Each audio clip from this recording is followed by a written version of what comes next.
In 1097 AD, the troops of Godfrey and his peers were less contemptible, but not less suspicious to the Greek emperor. Their motives might be pure and pious, but he was equally alarmed by his knowledge of the ambitious Bohemond and his ignorance of the Transalpine chiefs. The courage of the French was blind and headstrong.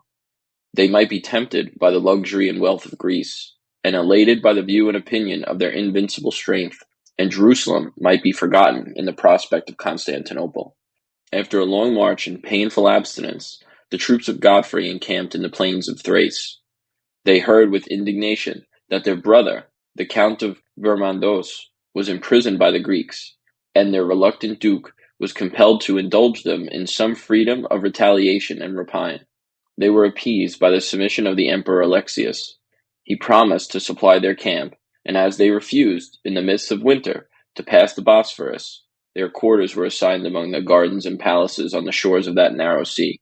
But as incurable jealousy still ranked in the minds of the two nations, who despised each other as slaves and barbarians, ignorance is the ground of suspicion, and suspicion was inflamed into daily provocations. Prejudice is blind, hunger is deaf, and Alexius is accused of a design to starve or assault the Latins in a dangerous post. On all sides encompassed with the water, Godfrey sounded his trumpets, burst the net, overspread the plains, and insulted the suburbs. But the gates of Constantinople were strongly fortified, the ramparts were lined with archers, and, after a doubtful conflict, both parties listened to the voice of peace and religion.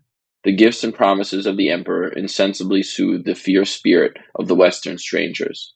As a Christian warrior, he rekindled their zeal for the persecution of their holy enterprise, which he engaged to second with his troops and treasures.